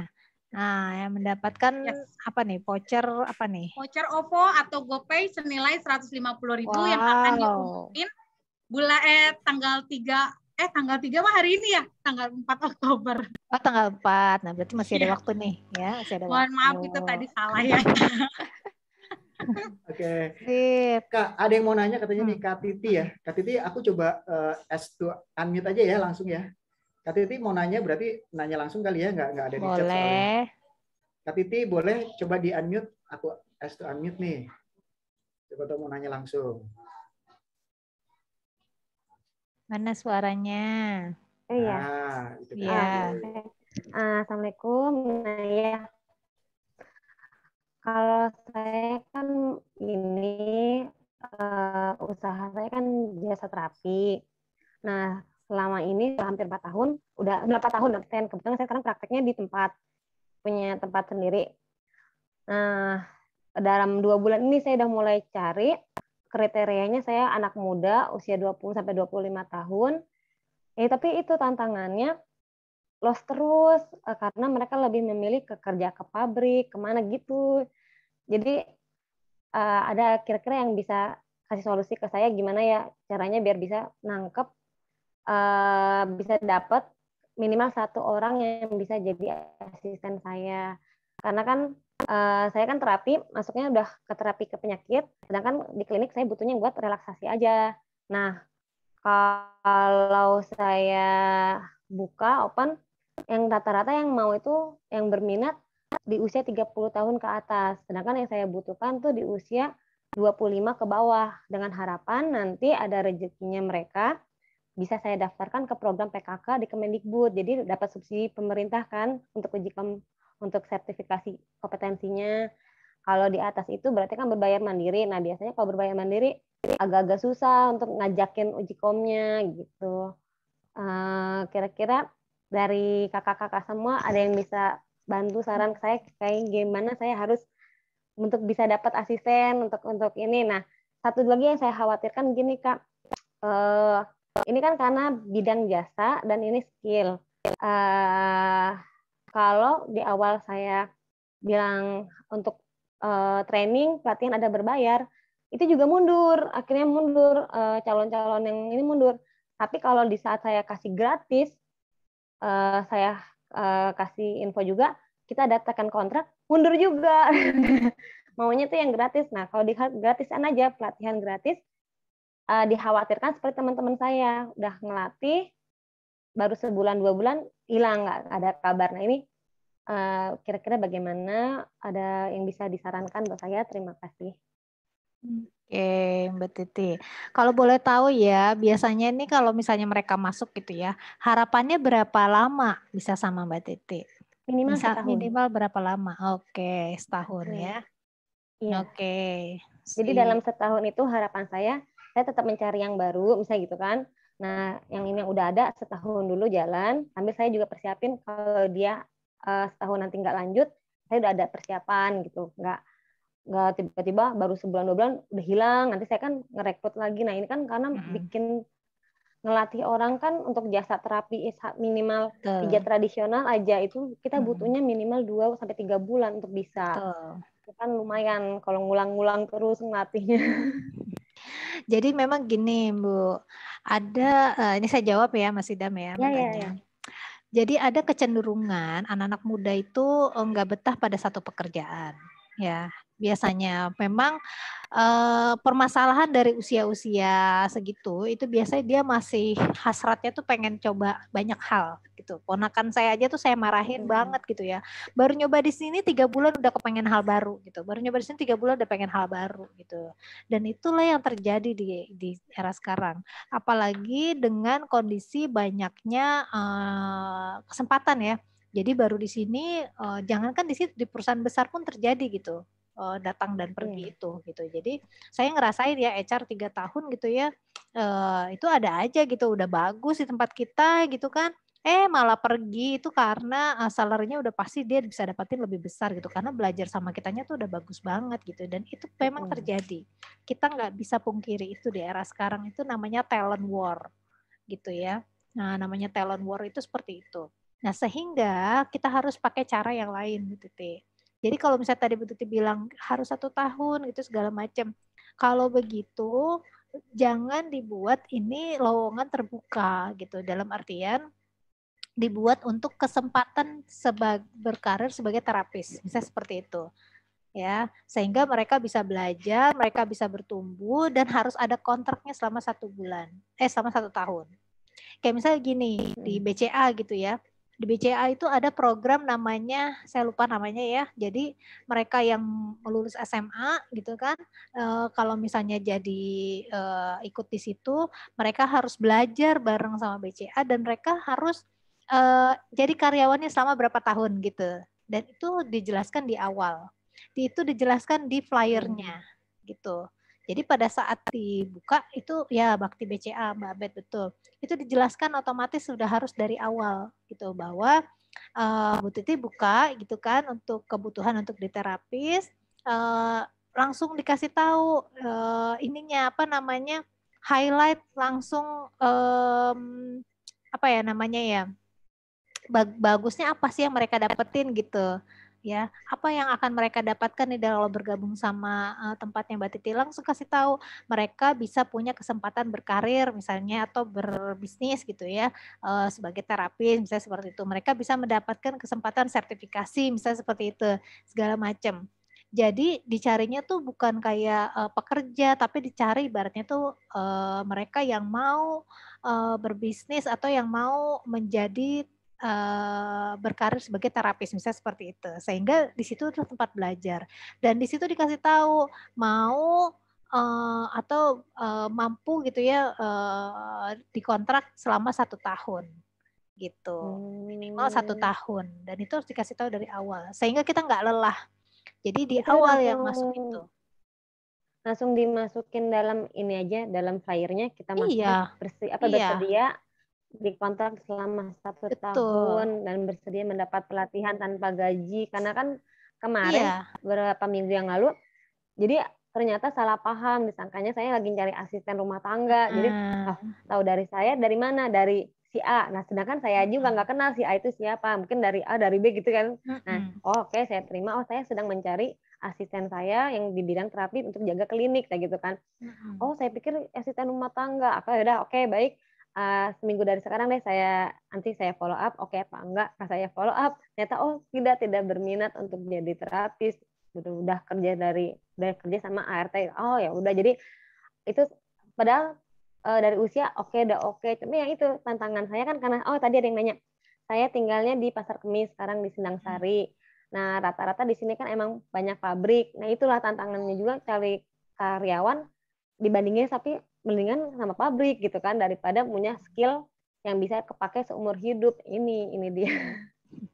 Jadi harus dibuka seluas-luasnya sih Mbak, dan itu bisa dari manapun gitu. Jadi teman saya tuh kebetulan buka juga ya terapi seperti itu, dan itu dia dapat karyawan itu bahkan dari luar kota gitu. Nah dia mau datang, mau tinggal di situ, mau belajar, karena mereka pada saat mereka pulang mereka bisa gunakan itu sebagai bisnis gitu. Berarti ya kita juga harus siapin mesnya ya ibaratnya ya. Iya, karena biasanya paling banyak begitu gitu, dari luar kota itu paling banyak. Nanti kalau mereka udah belajar sama kita, mereka bisa buka usaha pada saat pulang gitu. Bahkan selama ini ya yang saya lihat itu bisa loyal sih, bisa berbulan-bulan gitu. Nah, tapi saran saya memang jangan terlalu muda kalau bisa gitu. Karena biasanya begitu, mereka masih masih pengen ini, pengen itu gitu. Tapi kalau dibuka dari awal udah jelas, otomatis yang masuk juga jelas. Sehingga kita bisa lihat kan kamu udah baca gitu ya. informasinya. Jadi hanya bagi yang berminat. Jadi kita bikin seakan-akan ya kalau mau berminat benar-benar mau bertumbuh bersama kita, mau jadi ahli terapis ya di sini tempatnya gitu. Kebetulan ada kenalan juga saya orang salon seperti ibu juga kayak gini. Jadi dia itu dia ngasih pelatihan gratis gitu, ngasih pelatihan gratis. Nanti bahkan dia akan memperkerjakan orang itu kan gitu. Jadi ibaratnya tuh kayak gitu dapat pelatihan gratis sambil kita buka kesempatan pelatihan gratis sambil ngerekrut gitu ceritanya ya. Gitu. Oh, kayak gitu. Gitu. Jadi orang itu membuka kesempatan mendapatkan pekerjaan sebagai makeup artist misalnya gitu atau salon gitu kan. Nah, kalau dia kursus kan dia bayar. Ini kan ibaratnya ini kursus gratis gitu. Tapi ada syarat-syaratnya itu dia tadi gitu. Nah, ini kalau saya boleh tahu kan kalau tadi karena saya kan mengikuti alurnya untuk dapat subsidinya Kemendikbud untuk sertifikasi kan di bawah usia 30 tahun, minimal kan 29 tahun lah, sampai dari 17 sampai 29. Jadi kan kalau saya punya karyawan atau punya asisten yang masih usia segitu, jadi kan saya pun juga lebih hemat ya untuk membiayai sertifikasinya mereka kan. Mereka juga dapat sesuai dengan kriteria juga gratis pula. Jadi kan kalau tapi ya tadi masalahnya kan usia yang masih rentan, masih galau-galau masih yang tergoda untuk pihak lain atau tempat yang lain. Nah, kira-kira usia berapa yang kiranya matang nih ya, bisa saya rekrut juga dan dia juga bisa sadar dengan pekerjaannya yang akan dia hadapi gitu. Kalau saya lihat ya sebenarnya sih untuk 25 tahun ke atas ya 28 sampai 30 itu udah cukup matang sih Bu Titi gitu. Jadi sehingga kalau dia 27, 28 gitu ya, kita kan masih bisa ikut sertifikasi juga tuh gitu kalau menurut saya gitu. Tapi kalau 30 ke atas itu sebenarnya lebih bagus gitu kalau untuk terapis gitu. Jadi tergantung kebutuhannya. Kalau kebutuhannya hanya memang untuk kebutuhan loyal ya, saran saya justru 30 tahun ke atas itu lebih loyal gitu. Seperti itu. Tapi kalau kebutuhannya sekalian sama itu tadi gitu kan, sertifikasi bisa dibuka untuk yang 30 tahun ke bawah gitu. Jadi kalau misalnya ada kesempatan buat sertifikasi, saya buka lagi dari 25 ke 30 kali ya Mbak ya. Gitu. Ya, terus kalau kayak butuh benar-benar asisten yang kita minta loyalitasnya, ya saya start dari 30 ke atas. Biasanya seperti itu. Iya, terima kasih masukannya. Ini kemarin juga sempat, los terus pusing juga. Ya. Semoga menjawab Bu Titi. Ya, alhamdulillah terbantu. Terima kasih banyak. Saya izin off-cam lagi. Iya. Terima kasih Kak Titi. Terima kasih juga Kak. Terima kasih juga Kak. Oke, sepertinya sudah terjawab semua nih Kak Emi nih. Sip, Batanyanya udah ini keluar ya? Oh iya. Iya, sepertinya. Gitu. Oke. Teman-teman, jadi itu ya hari ini dari teman-teman Kupu ada yang mau disampaikan lagi barangkali? Pak Fajrian. Halo Mbak. Iya, mungkin ada yang mau disampaikan sebelum kita tutup. Iya Mbak, paling aku mau ingetin lagi nih buat nanti calon yang buat registrasi Kupu itu. Kalau misalkan nanti udah registrasi Kupu, mungkin bisa di screenshot untuk profilnya. Jadi nanti profilnya di screenshot, terus udah gitu nanti dikirimin ke Instagramnya Kupu ya, kupu.official. Nanti kita akan undi hadiahnya di situ. Paling itu aja dari saya. Sip. Oke, jangan lupa ya. Ikutan. Oke, dari Kak Emi ada summary Sip, atau dari saya intinya teman-teman sudah mulai cari-cari karyawan ya, nggak mulai dari ya partner lah gitu ya, anak-anak intern gitu ya. Jadi belajar untuk belajar untuk bagaimana cara kita untuk merekrut, bagaimana kita menghadapi karyawan mulai dari satu gitu ya. Ya insya Allah nanti teman-teman juga bertumbuh gitu sih, sehingga nggak sendirian terus gitu ya. Jadi ya kebutuhannya itu bisa terpenuhi gitu. ya. Dan benar-benar di online itu dimanfaatkan ya, karena sekarang itu orang kalau tadi kebutuhannya kayak content creator gitu ya, kemudian desain grafis itu kayak seperti itu tuh bisa online ya. Kayak Female ini pasukannya itu ada yang di mana-mana, ada yang di mana ya, bahkan sampai di Malang pun ada gitu ya, di Medan pun ada gitu. Jadi bisa dari mana-mana kerjanya gitu. Yang penting selalu ada komunikasi gitu. Zaman sekarang tuh udah open lock lah ke semua area, orang bisa bekerja gitu. Kecuali orang-orang produksi tadi ya. Oke, itu dari saya. Semangat terus teman-teman untuk bertumbuh organisasinya. Selamat sore. Mudah-mudahan nanti kita bertemu lagi di minggu depan. Itu akan ada Femapreneur Kria ya, di mana teman-teman akan diajarkan cara bikin kue gitu kan, bikin kuliner, usaha kuliner dari sagu, dan juga akan diajarkan sama saya nanti strategi brandingnya untuk bisnis kuliner. Sip, Mas Idam. Oke, kita power wash dulu ya. Kita power wash dulu yuk, kita buka kamera. Kita akan sekalian foto-foto. Oke, boleh dibuka kameranya, kita kasih power wash ya buat pembicara hari ini, Kak Emi dan katanya. Nanti ketika kita power wash gini, mohon ditunggu sejenak gitu ya, karena kita akan screenshot. Iya. Oke. Ini Kak Idam yang screenshot ya? Ya, boleh. Nanti aku akan screenshot ya. Ayo, kakak dibuka yuk. semuanya, kita power wash ya. Kita buka kamera. Hai. Aku tunggu dulu nih, pada buka nih. Oke. Kak Emi yang pimpin power wash-nya, Kak Emi boleh. Ya, power wash untuk kita semua. 1, 2, 3, wash. Tahan. Halaman 1, ada 2 halaman. Oke, terima kasih semuanya. Kita ketemu lagi di FOL berikutnya ya, di acara-acara Female Planner berikutnya. Sampai jumpa. Terima kasih kakak.